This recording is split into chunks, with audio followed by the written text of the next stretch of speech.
अभी हमारे साथ दीपचंद जी जो हैं, कारगिल जो भारत का एक युद्ध था जिसको जीतना बहुत मुश्किल था, तो उस युद्ध को जो विजय हुई और आज विजय दिवस है, तो उस युद्ध के मेन हिस्से है ना, हिस्सेदार तो सभी हैं लेकिन इन्होंने भी काफ़ी योगदान दिया है।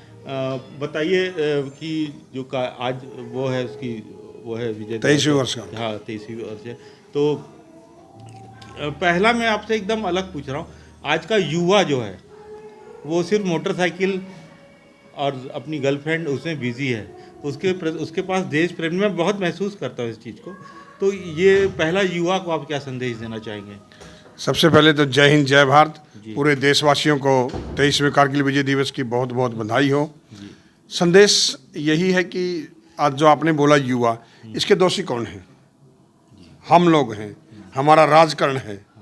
क्योंकि आज हमारा राजकारण इतना गंदा हो चुका है कि हमको समाज के बारे में, देश के बारे में, ऐसा नहीं कि सभी बेकार हो चुके हैं युवा, बहुत से ऐसे भी वॉलंटियर हैं, इनको मौका नहीं मिल रहा है देश की सेवा के लिए। बहुत गिने चुने बंदे ही हैं जो कि गिने चुने ही हैं, तभी तो देश टिका हुआ है। वरना आज फेसबुक ट्विटर मोबाइल के ऊपर 10-10 घंटे आज राजकारण करवा लो। राजनीति इतनी हैवी हो चुकी है कि हर आदमी नेता बनना चाहता है। क्यों हो गया ये कारण?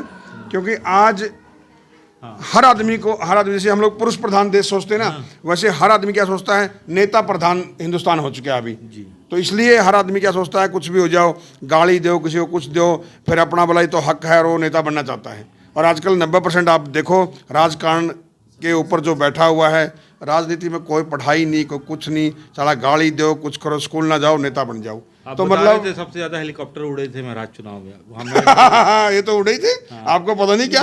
आज बताइए। वोट, मैं एक कॉन्सेप्ट चला रहा था पब्लिक को जागृत करने के लिए, पब्लिक प्रेस का नाम से।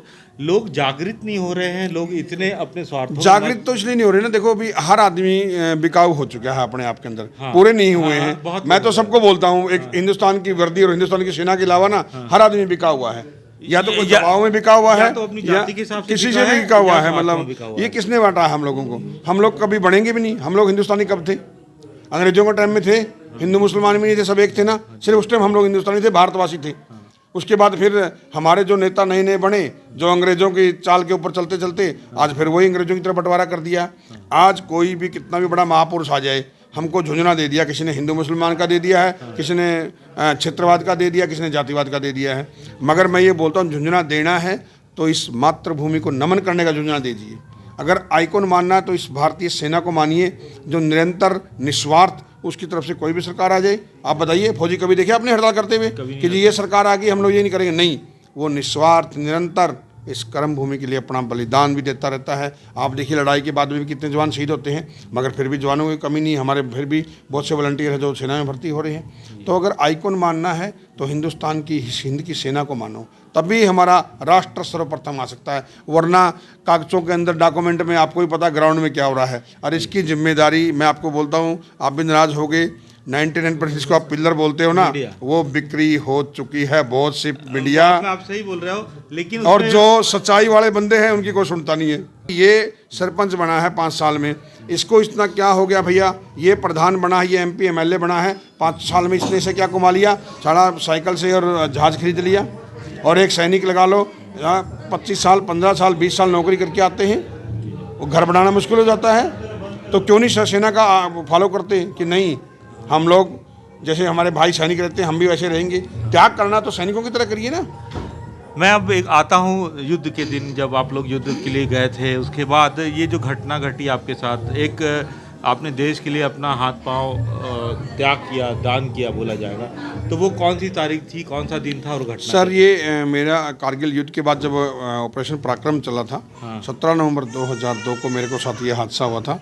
हम अपना स्टोर अनलोडिंग कर रहे थे, जिससे बक्सा छूटने से यहाँ से ये हाथ उड़ा, ये यहाँ ऐसे हाथ उड़ा था, अंगूठा था, ब्लड बहुत बह चुका था, यहाँ पर भी लगी, लीवर में भी लगी, मतलब पूरा डैमेज था, आंतड़ी उतड़ी बाहर थी। इधर डेथ कोशिश था, बचने के चांसेस बहुत कम थे। मगर भगवान ने कुछ न कुछ काम करवाना था, जो आज जिंदा रख दिया। पूरी रात ऑपरेशन चला, 17 बोतल खून का चढ़ा, और राष्ट्र प्रेम की भक्ति अंदर थी, और इस राष्ट्र के लिए मेरे को पुनर्जन्म दिया गया, और भगवान ने मुझे ये किया।